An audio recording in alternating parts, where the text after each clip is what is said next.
भले ही मर जाना, लेकिन पूजा मंदिर में रखी घंटी, मूर्ति और जलने वाले दीपक के साथ यह गलती भूल कर मत करना, वरना हो जाओगे बर्बाद। घर में आएगी कंगाली और गरीबी।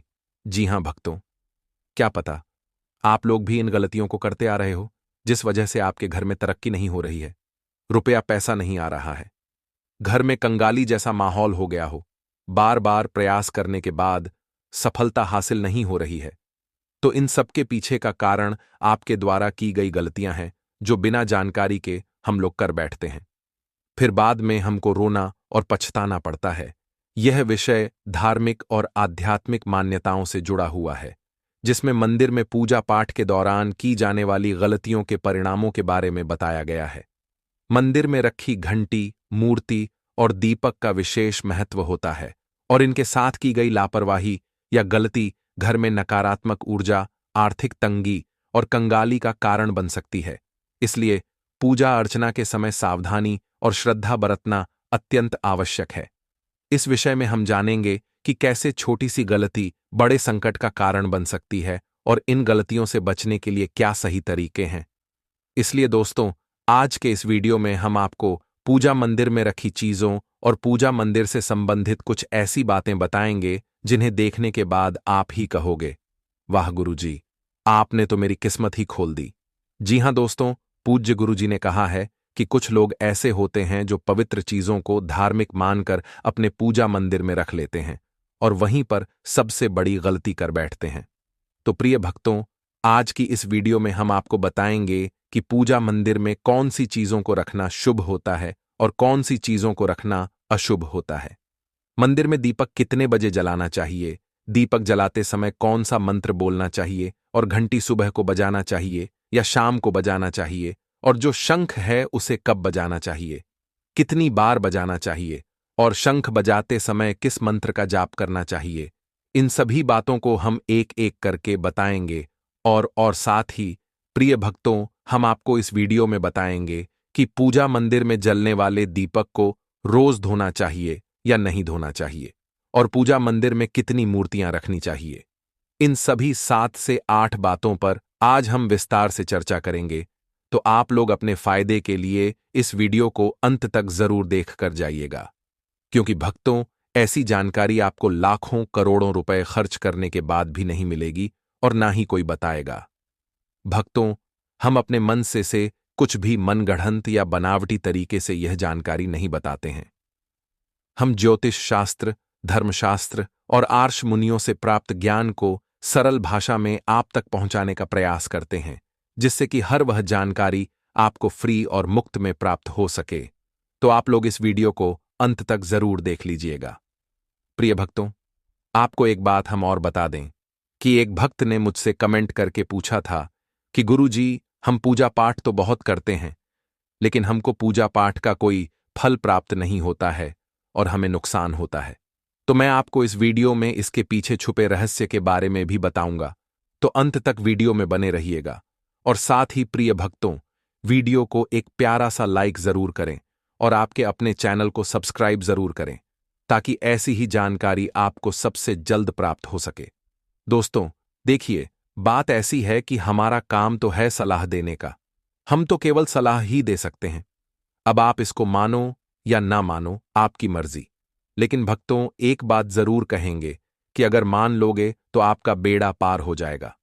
इस वीडियो को अंत तक देखने के बाद आपको किसी भी प्रकार की परेशानी का सामना नहीं करना पड़ेगा। आगे आपकी मर्जी, आप खुद ही इतने समझदार हो। तो चलिए भक्तों, इस वीडियो में हम ज्यादा बकवास ना करते हुए वीडियो को शुरू करते हैं। भक्तों, पूज्य गुरुजी कहते हैं कि पूजा हम सभी के जीवन का अहम हिस्सा है, और सभी लोग किसी न किसी देवी देवता की पूजा तो जरूर करते हैं। कोई देवी देवता की पूजा करता है तो कोई भगवान श्री विष्णु की पूजा करता है, और उनकी पूजा करने का फल भी मिलता है। लेकिन क्या आप जानते हैं कि कई बार छोटी छोटी गलतियां हमारी पूजा का पूरा फल मिलने में रुकावट बन जाती है। यह गलतियां अक्सर अनजाने में होती हैं और हम इन्हें छोटी मोटी बात समझकर नजरअंदाज कर देते हैं। हमारे शास्त्रों में इन बातों का विशेष उल्लेख किया गया है, ताकि हम पूजा में पूर्ण फल प्राप्त कर सके। आज के इस वीडियो में हम बात करेंगे घर के मंदिर में दिए और घंटी के सही उपयोग और उनकी देखभाल के बारे में, क्या दिए को रोजाना धोना चाहिए या फिर हफ्ते में 1-2 बार धातु का दिया हो तो उसकी सफाई कब करनी चाहिए और मिट्टी के दिए का उपयोग किन अवसरों पर करना चाहिए। साथ ही मंदिर में किस प्रकार की घंटी का उपयोग करना चाहिए, इसे कितनी बार बजाना चाहिए और कब बजाना चाहिए, क्या शाम की पूजा में हमें घंटी बजना चाहिए, इन सभी सवालों के जवाब आपको इस वीडियो में मिलेंगे। भक्तों, इस वीडियो को पूरा देखना बेहद जरूरी है क्योंकि अधूरी जानकारी कभी कभी गलतफहम पैदा कर सकती है। इसीलिए आप वीडियो को पूरा ही देखें, आधा अधूरा ना देखें।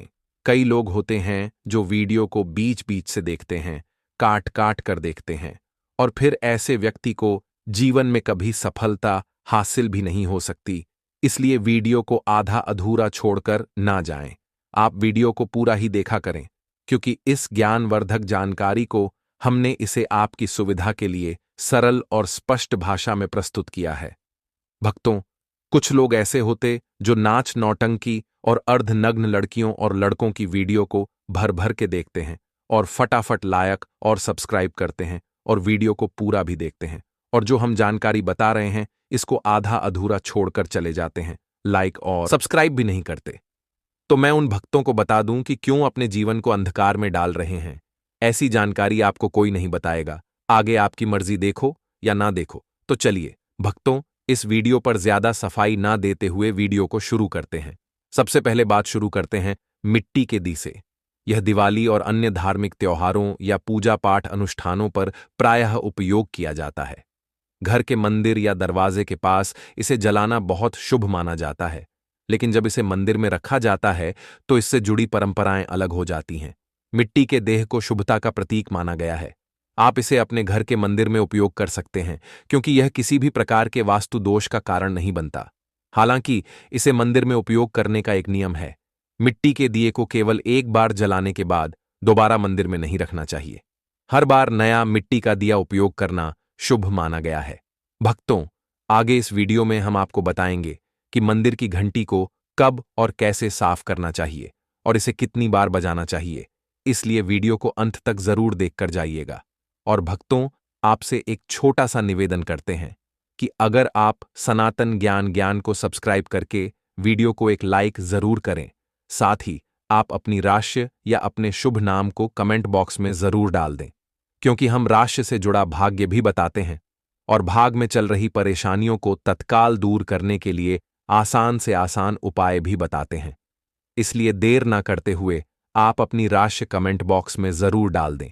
तो चलिए भक्तों, आपका ज्यादा समय बर्बाद ना करते हुए वीडियो को आगे बढ़ाते हैं। दोस्तों, धातु के दियों के बारे में बात करें तो भक्तों, आपने देखा होगा कि लोग पीतल या तांबे के दियों का इस्तेमाल करते हैं। ये देना सिर्फ दिखने में सुंदर होते हैं, बल्कि इनका धार्मिक महत्व भी है। अगर आप भी इनका उपयोग करते हैं तो इनकी सफाई बहुत जरूरी है। इन्हें रोज धोकर साफ करना चाहिए और सबसे अच्छा तरीका है गंगा जल से इनकी शुद्धि करना। गंगा जल से इन्हें धोने से दिए की पवित्रता और घर में सकारात्मक ऊर्जा बनी रहती है। इस आदत को रोज अपनाएं, क्योंकि हफ्ते में 1 या 2 बार धोने से यह पूरी तरह से शुद्ध नहीं हो पाते। अब बात करते हैं घर के मंदिर में रखी घंटी के बारे में। घर के मंदिर में अक्सर पीतल की घंटी देखी जाती है। पीतल की घंटी की ध्वनि सकारात्मक ऊर्जा को बढ़ाती है और नकारात्मक ऊर्जा को दूर करती है। ध्यान रखें, घंटी को कभी भी दक्षिण दिशा में ना रखें क्योंकि इसे अशुभ माना जाता है। घंटी को पूजा स्थल के पास या मंदिर के प्रवेश द्वार पर रखना चाहिए। सबसे शुभ घंटी वह होती है जिस पर गरुड़ की नक्काशी बनी हो। इसे गरुड़ घंटी कहा जाता है और यह सबसे उत्तम मानी जाती है। अब जानते हैं कि घर में घंटी को कितनी बार बजाना चाहिए। भोग लगाते समय घंटी को 5 बार बजाना चाहिए। ऐसा करने से भगवान भोग को जल्दी स्वीकार करते हैं। पूजा के दौरान घंटी को जोर से या लगातार नहीं बजाना चाहिए। इसे केवल 3 बार ही बजाना चाहिए। घंटी को हमेशा दाहिने हाथ से बजाएं और मुख आपके सामने की तरफ होना चाहिए। साथ ही भक्तों, घंटी को कभी भी दक्षिण दिशा में नहीं रखना चाहिए क्योंकि यह किसी भी पूजा सामग्री के लिए अशुभ मानी जाती है। जब भी घंटी मंदिर में रखें, ध्यान रखें कि इसका मुख पूजा स्थल की ओर हो। मंदिर में घंटी को सुबह की पूजा में ही बजाना चाहिए। शाम की पूजा में घंटी बजाने से अच्छा नहीं माना जाता। इस नियम का पालन करके आप अपने पूजा पाठ को अधिक फलदायक बना सकते हैं। इन्हीं सभी बातों के साथ साथ एक और महत्वपूर्ण बात यह है कि जब भी आप किसी मंदिर जाते हैं, खासकर घर के बाहर के मंदिर में, तो मंदिर में प्रवेश करते समय ही घंटी बजानी चाहिए। मंदिर से बाहर निकलते समय घंटी बजाने की आवश्यकता नहीं होती। जब आप घंटी बजाते हैं तो इसका अर्थ होता है कि आप मंदिर में प्रवेश कर रहे हैं और यह आपके आगमन और उपस्थिति को दर्शाता है। एक बार घंटी बजाने का मतलब है कि आपने भगवान के दरबार में प्रवेश कर लिया है और अब आप उनकी पूजा आरंभ कर रहे हैं। अगर आप 2 बार घंटी बजाते हैं तो इसका अर्थ है कि आप अपनी प्रार्थना या मन की बात भगवान के समक्ष रख रहे हैं। चलिए भक्तों, अब हम आपको कुछ ऐसी बातें बताने जा रहे हैं जिन्हें शायद आपको कोई ना बताए। इसीलिए इन बातों को गौर से सुनिए, जिससे आप भगवान को आसानी से प्रसन्न कर सकते हैं। लेकिन दोस्तों, उससे पहले अभी तक कमेंट बॉक्स में जय माता लक्ष्मी नहीं लिखे हैं, तो जय माता लक्ष्मी जरूर लिखना। जब आप हमारे कमेंट बॉक्स में जय माता लमी लिखते हैं तो हमें काफी अच्छा लगता है, और आप हमारी वीडियो को लाइक करते हैं तो हमारा मनोबल बढ़ता है, जिससे कि अच्छी अच्छी जानकारी होती है आप सभी लोगों के लिए लेकर के आते हैं। चलिए भक्तों, अब हम जान लेते हैं पूजा मंदिर से संबंधित कुछ जरूरी नियम के बारे में। भक्तों, सबसे पहली बात तो पूजा करते समय आपका मुख हमेशा पूर्व दिशा की तरफ होना चाहिए। यह दिशा शुभ मानी जाती है क्योंकि इससे वातावरण में सकारात्मक ऊर्जा का संचार होता है। हालांकि पश्चिम दिशा की तरफ मुंह करके भी पूजा की जा सकती है, लेकिन पूर्व दिशा की ओर बैठना सबसे लाभकारी है। ध्यान रखें, घर की सीढ़ियों के करीब पूजा घर या पूजा स्थान बनाना शुभ नहीं माना जाता। इससे पूजा स्थल में नकारात्मक ऊर्जा का संचार हो सकता है। अगली बात, भक्तों, पूजा घर में या घर के मंदिर में भगवान का आसन हमेशा ऊंचा होना चाहिए। यानी जहां आप बैठ रहे हैं, भगवान का आसन उससे कम से कम 10 इंच ऊंचा होना चाहिए। भगवान की मूर्ति या प्रतिमा की स्थापना जमीन पर करना अशुभ माना जाता है। इसलिए भगवान का आसन ऊंचा रखना जरूरी है ताकि पूजा स्थल में सकारात्मकता बनी रहे और ऊर्जा का प्रवाह सही दिशा में हो। अगली बात, भक्तों, पूजा करते समय भक्तों को हमेशा किसी छटाई या कालीन पर बैठना चाहिए। यह न केवल आरामदायक होता है बल्कि पूजा में मनोबल और एकाग्रता भी बढ़ाता है। भक्त छोटे आसन पर बैठकर भी पूजा कर सकते हैं, लेकिन यह सुनिश्चित करें कि आपका आसन भगवान के आसन से ऊंचा ना हो। इस तरह पूजा करने से भगवान के प्रति श्रद्धा और सम्मान प्रदर्शित होता है। अगली बात, भक्तों, पूजा घर में सड़े बांसी या मुरझाए हुए फूल नहीं रखने चाहिए। इन फूलों को पूजा में शामिल करना अशुभ माना जाता है। हमेशा ताजे और खिले हुए फूल ही पूजा में उपयोग करें। जब पूजा घर के फूल मुरझा जाएं या काले पड़ जाएं तो इन फूलों को मिट्टी में दबाने की सलाह दी जाती है ताकि नकारात्मक ऊर्जा दूर हो सके और आपके घर में पवित्रता बनी रहे। अगली बात, भक्तों, जिस कमरे में आप सोते हैं उसमें में कभी भी घर का मंदिर बनाना सही नहीं माना जाता। यदि आपके सोने के कमरे में मंदिर बनाने की जगह हो और आपको मंदिर बनाना ही पड़े तो ध्यान रखें कि मंदिर को रात के समय ढक कर रखें। आप मंदिर पर पर्दा भी लगा सकते हैं ताकि रात के समय वहां से निकलने वाली सकारात्मक ऊर्जा आपके सोने की जगह को प्रभावित न करें। इन नियमों का पालन करने से घर में शांति और समृद्धि बनी रहती है और आपकी पूजा और ध्यान में भी गहरी एकाग्रता प्राप्त होती है। अगली बात, भक्तों, सनातन परंपरा के अनुसार किसी भी देवी देवता की पूजा कभी भी काले कपड़े पहनकर नहीं करनी चाहिए। ऐसा माना जाता है कि काले वस्त्र पहनने से मन में नकारा भाव उत्पन्न होते हैं जो पूजा की ऊर्जा को प्रभावित कर सकते हैं। इसलिए हमेशा शुभ और हल्के रंग के कपड़े पहनें ताकि मन में सकारात्मकता और शांति बनी रहे। चलिए भक्तों, सबसे पहले हम आपको घर के पूजा मंदिर में रखी जाने वाली चीजों के बारे में कुछ महत्वपूर्ण नियम बता देते हैं कि कौन सी चीज पूजा मंदिर में नहीं रखनी चाहिए। भक्तों, सबसे पहली बात तो एक से ज्यादा देवी देवता की तस्वीर नहीं रखें। घर के पूजा मंदिर में किसी भी देवी देवता की एक से ज्यादा तस्वीरें या मूर्तियां नहीं रखनी चाहिए। इससे ऊर्जा का संतुलन बिगड़ सकता है और पूजा का असर भी कम हो सकता है। एक तस्वीर या मूर्ति को स्थान दें ताकि भगवान की ऊर्जा सही तरीके से आपके जीवन में आ सके तो आपको इस बात का विशेष ध्यान रखना चाहिए। अब दूसरी बात, पूजा मंदिर में रखे शिवलिंग से जुड़ी है भक्तों। शिवलिंग घर में रखना बहुत पवित्र माना जाता है, लेकिन इसके कुछ नियम भी हैं। यदि आप शिवलिंग रखते हैं तो ध्यान रखें कि यह सही दिशा में और सही तरीके से रखा जाए। इसे हमेशा उत्तर या पूर्व दिशा में रखें ताकि इसकी पूजा सही प्रभाव डाले। इसके अलावा शिवलिंग को कभी भी गंदे स्थान पर या ऐसी जगह पर ना रखें जहां वहां ज्यादा हलचल हो। भक्तों, अब तीसरी बात, भगवान की टूटी हुई मूर्तियां ना रखें। भक्तों, भगवान की मूर्तियां और तस्वीरें हमेशा अच्छी स्थिति में रखनी चाहिए। अगर किसी मूर्ति या तस्वीर में कोई भी टूट फूट हो तो उसे पूजा स्थान से हटा देना चाहिए। टूटी हुई मूर्ति भगवान की पवित्रता को कम कर सकती है और आपके पूजा स्थल की ऊर्जा भी प्रभावित हो सकती है। इसे सही तरीके से त्याग देना चाहिए ताकि घर में सकारात्मक ऊर्जा बनी रहे। पूजा स्थल पर शंख, गोमती चक्र और एक पात्र में जल रखना बहुत शुभ माना जाता है। शंख का अर्थ है भगवान के आशीर्वाद की ध्वनि। गोमती चक्र से घर में समृद्धि आती है और जल रखने से घर की ऊर्जा शुद्ध होती है। इस जल को नियमित रूप से बदलते रहा और शंख और गोमती चक्र को हमेशा साफ रखें। भक्तों, अगली बात, पूजा स्थल को हमेशा साफ और शुद्ध रखना बहुत जरूरी है। गंदगी से नकारात्मक ऊर्जा का संचार होता है जो पूजा की प्रभावशीलता को कम कर सकता है। रोज पूजा स्थल की सफाई करें ताकि वहां का वातावरण हमेशा सकारात्मक बना रहे। साथ ही पूजा स्थान को हमेशा व्यवस्थित और सुंदर रखें ताकि ध्यान केंद्रित करने में कोई विघ्न ना आए। चलिए भक्तों, अब हम जान लेते हैं पूजा मंदिर से संबंधित कुछ नियमों के बारे में। पूजा स्थान को हमेशा घर के शांत और पवित्र स्थान पर रखना चाहिए, जैसे उत्तर पूर्व दिशा में। यह दिशा घर में सकारात्मक ऊर्जा का संचार करती है और पूजा का प्रभाव बढ़ाती है। पूजा स्थल को कभी भी बेडरूम या रसोई के पास नहीं रखना चाहिए, क्योंकि इन जगहों पर नकारात्मक ऊर्जा हो सकती है। ध्यान रखें कि पूजा स्थल के आसपास का वातावरण साफ और व्यवस्थित हो ताकि ध्यान केंद्रित करने में कोई विघ्न ना आए। चलिए भक्तों, अब हम आपको कुछ ऐसी बातें बताएंगे जिन्हें शायद आपको कोई भी ऐसी बातें लाखों करोड़ों रुपए खर्च करने के बावजूद भी ना बताएं। लेकिन प्रिय भक्तों, उससे पहले आपसे एक छोटा सा निवेदन करते हैं कि अगर आप सनातन ज्ञान चैनल को सब्सक्राइब करके वीडियो को एक लाइक जरूर करें। साथ ही आप अपनी राशि को कमेंट बॉक्स में जरूर डाल दें, क्योंकि हम राशि से जुड़ा भाग्य भी बताते हैं और भाग्य में चल रही परेशानियों को तत्काल दूर करने के लिए आसान से आसान उपाय भी बताते हैं।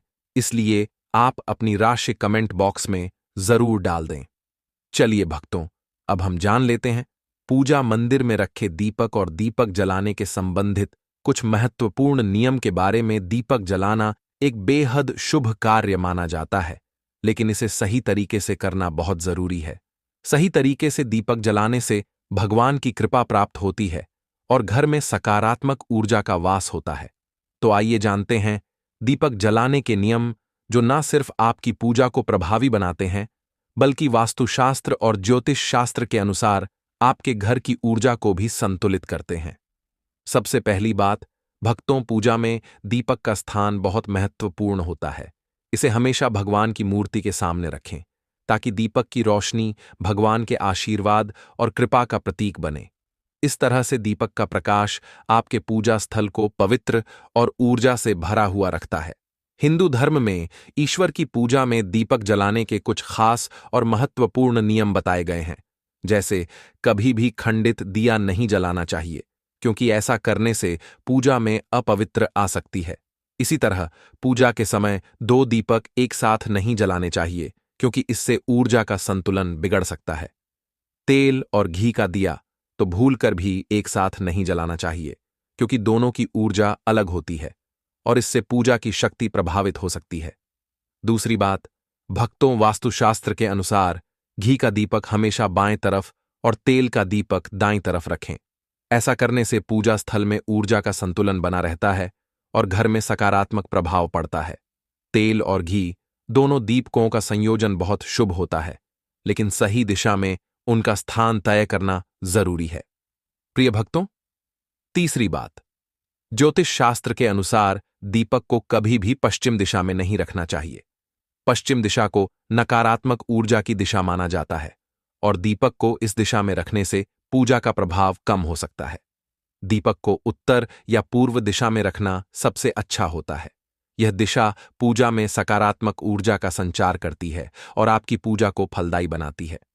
चौथी बात, दीपक जलाते समय हमेशा ध्यान रखें कि उसकी बत्ती का मुंह पूर्व या उत्तर दिशा की तरफ हो।